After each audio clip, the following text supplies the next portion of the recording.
Masuknya Indonesia ke dalam BRICS menandai perubahan penting dalam dinamika kekuatan global yang meningkatkan pengaruh ekonomi dan geopolitik blok tersebut, sekaligus menempatkan Indonesia sebagai pemain kunci dalam tatanan dunia multipolar yang sedang berkembang. Masuknya Indonesia secara resmi ke dalam BRICS yang awalnya merupakan kelompok dari 5 negara ekonomi berkembang, menandai pergeseran geopolitik dan ekonomi yang signifikan, populasi negara yang besar, PDB yang substansial, dan lokasi yang strategis di Asia Tenggara, memperkuat pengaruh global dan keragaman ekonomi BRICS. Langkah ini yang diperjuangkan oleh Presiden Prabowo Subianto, sejalan dengan ideologi non-blok Indonesia dan menantang dominasi ekonomi Barat. Indonesia sebagai anggota BRICS, Indonesia akan memperoleh keuntungan dari sinergi ekonomi, pembiayaan pembangunan melalui Bank Pembangunan Baru, dan peningkatan pengaruh global, khususnya di Global South. Namun, negara ini harus menavigasi dinamika yang kompleks dalam BRICS, mengelola hubungan dengan sekutu Barat, dan mengatasi tantangan internal untuk sepenuhnya memanfaatkan keanggotaannya. Keanggotaan Indonesia di BRICS siap untuk mempercepat upaya dedolarisasi blok tersebut dan mendapat menjadi model bagi negara-negara lain yang berusaha untuk menyeimbangkan antara kekuatan-kekuatan besar. Keanggotaan Indonesia dalam BRICS dilihat sebagai langkah strategis yang jitu, meningkatkan pengaruh politiknya dan selaras dengan pendirian gerakan yang selaras dengan pendirian historisnya. Keikutsertaan Indonesia dalam BRICS dipandang sebagai langkah signifikan menuju dunia yang lebih multipolar dan menantang hegemoni ekonomi Barat yang ada. Terdapat beberapa kekhawatiran mengenai kemampuan Indonesia untuk mempertahankan kedaulatan dan pengaruhnya dalam BRICS, mengingat peran dominan Cina dan Rusia. Keanggotaan Indonesia di BRICS dapat menyebabkan hubungan yang tegang dengan negara-negara Barat yang berpotensi mempengaruhi interaksi perdagangan dan keuangannya. Indonesia membawa nilai substansial bagi BRICS, termasuk bertindak sebagai pintu gerbang ke ASEAN, memimpin dalam transisi energi dan menyediakan pengalaman diplomatik dalam mengelola beragam kepentingan. Dampak global dari masuknya Indonesia ke dalam BRICS dapat menghasilkan blok yang lebih kuat dan lebih berpengaruh, sehingga mendorong momentum menuju dedolarisasi dan mendorong penataan ulang geopolitik.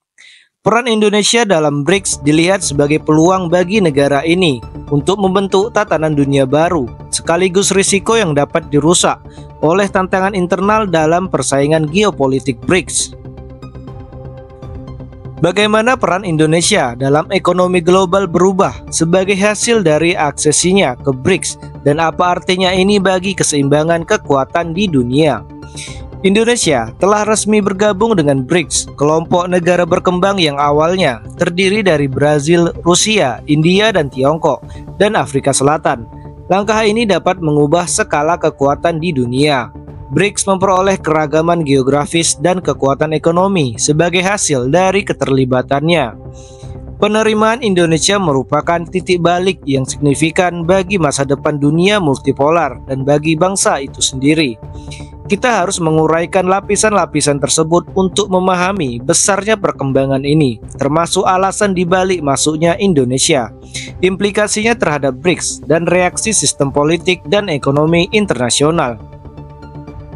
Mengapa keanggotaan Indonesia di BRICS merupakan sebuah langkah yang luar biasa? Indonesia adalah negara raksasa yang sedang berkembang, bukan sekadar negara berkembang biasa. Dengan jumlah penduduk 280 juta jiwa dan PDB tertinggi di Asia Tenggara, yaitu lebih dari 1,4 triliun dolar, Indonesia memiliki pengaruh politik yang sangat besar baik secara lokal maupun internasional. Yang penting untuk diingat adalah bahwa bergabung dengan BRICS merupakan deklarasi geopolitik, bukan sekedar aliansi ekonomi. Dengan mandat yang kuat, Presiden Prabowo Subianto menjadikan keanggotaan ini sebagai prioritas utama dan pilar kebijakannya luar negerinya. Perspektif Prabowo lebih sejalan dengan tujuan BRICS untuk menantang hegemoni ekonomi Barat daripada pendahulunya, Joko Widodo, yang cenderung bergabung dengan organisasi yang didominasi oleh Barat seperti OECD. Pilihan ini konsisten dengan ideologi non-blok yang sudah lama dianut Indonesia, yang berawal dari sejarah negara ini dalam menjaga hubungan yang seimbang dengan negara-negara besar lainnya. Yang menarik adalah BRICS bukan lagi sekedar persatuan ekonomi. Bergabungnya Indonesia menandai pertumbuhannya yang paling substansial dalam beberapa tahun terakhir, seiring perkembangannya menjadi kekuatan geopolitik. Keuntungan strategis Indonesia dari keanggotaan BRICS. 1. Sinergi ekonomi. Indonesia merupakan pemasok penting bagi negara-negara yang haus energi seperti China dan India. Dua negara besar BRICS karena ekonominya bergantung pada ekspor batu bara, minyak kelapa sawit, dan mineral.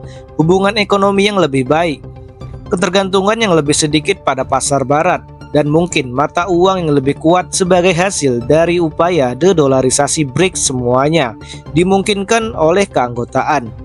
Yang kedua adalah pembiayaan pembangunan. Dengan adanya Bank Pembangunan Baru atau NDB, mitra BRICS untuk IMF dan Bank Dunia, Indonesia kini akan memiliki akses yang lebih mudah terhadap pendanaan. Hal ini dapat membangun negara ini mencapai target visi 2045 yang ambisius dengan mempercepat proyek infrastruktur seperti pelabuhan dan proyek energi terbarukan. Yang ketiga adalah pengaruh global. Dengan bermitra dengan BRICS, Indonesia menegaskan perannya sebagai corong negara-negara berkembang, penyeimbang tata kelola global yang dipimpin Barat. Langkah ini memperkuat pengaruh diplomatiknya, terutama di forum-forum seperti G20 dan ASEAN. Tantangan ke depan berjalan di atas tali yang tegang. Meskipun keterlibatan Indonesia merupakan sebuah kemenangan di atas kertas, kenyataannya jauh lebih rumit. Blok BRICS sendiri memiliki tantangan tersendiri. Yang pertama adalah dinamika kekuatan. Indonesia harus menghadapi dominasi Tiongkok dan Rusia dalam BRICS. Kedua negara ini memiliki agenda geopolitik yang jelas, dan pengaruh mereka dapat membayangi negara-negara anggota yang lebih kecil. Dapatkah Indonesia menegaskan dirinya sebagai mitra yang setara atau akan menjadi pemain pinggiran? Yang kedua adalah resiko geopolitik. Bermitra dengan BRICS dapat membebani hubungan Indonesia dengan sekutu Barat, terutama AS dan Eropa, yang tetap menjadi mitra dagang utama. Saat BRICS bergerak menuju de-dolarisasi, Indonesia berisiko mengasingkan diri dari sistem keuangan Barat. Yang ketiga adalah kesiapan internal.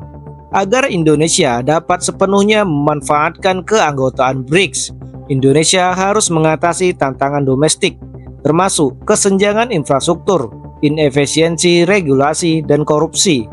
Fondasi yang lebih kuat dalam negeri akan sangat penting untuk meraup manfaat di luar negeri. Apa yang dibawa Indonesia ke BRICS? Indonesia bukan hanya sekedar penumpang kereta BRICS. Negara ini membawa nilai unik bagi blok tersebut. Yang pertama adalah ASEAN Gateway. Keterlibatan Indonesia memberi BRICS pijakan strategis di Asia Tenggara, salah satu kawasan dengan pertumbuhan tercepat di dunia. Hal ini meningkatkan jangkauan global BRICS dan memposisikannya sebagai blok yang lebih inklusif.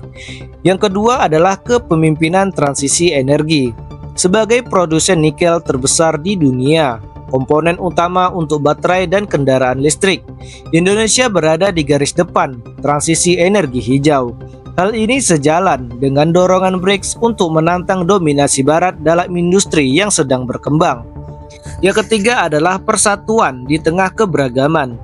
Pengalaman Indonesia memimpin ASEAN, sekelompok negara yang sangat beragam, membekali Indonesia dengan keterampilan diplomatik yang dibutuhkan untuk memediasi perpecahan internal BRICS sendiri. Masuknya Indonesia ke BRICS bukan hanya sekedar perluasan blok. Ini adalah pergeseran strategis dalam politik global. Berikut ini adalah bagaimana hal ini dapat mengubah dunia. Yang pertama adalah BRICS yang lebih kuat. Keterlibatan Indonesia meningkatkan PDB gabungan BRICS yang kini mencapai lebih dari 40% dari total PDB global. Hal ini memperkuat argumennya untuk mendapatkan representasi yang lebih besar di lembaga-lembaga seperti Perserikatan Bangsa-Bangsa. Yang kedua adalah de-dolarisasi. De-dolarisasi memperoleh momentum. BRICS telah lama memperjuangkan gagasan untuk mengurangi ketergantungan pada dolar AS dalam perdagangan global. Indonesia sebagai negara perdagangan utama dapat mempercepat peralihan ini yang selanjutnya menantang dominasi keuangan barat. Yang ketiga adalah penataan ulang geopolitik. Kekuatan-kekuatan barat kemungkinan akan mengkalibrasi ulang strategi mereka terhadap negara-negara BRICS. Tindakan penyeimbangan Indonesia antara BRICS dan sekutu-sekutu barat akan diawasi dengan ketat dan dapat menjadi cetak biru bagi negara-negara lain yang mempertimbangkan langkah-langkah serupa. Keanggotaan Indonesia di BRICS bukan sekedar tonggak sejarah bagi negara ini, tetapi juga titik balik bagi dunia. Dengan bergabung dalam blok yang bercita-cita untuk membentuk kembali tatanan global, Indonesia melangkah ke wilayah yang belum pernah dipetakan. Akankah ini menjadi awal dari dunia multipolar yang lebih adil? Atau akankah tantangan internal dan persaingan geopolitik BRICS melemahkan potensinya?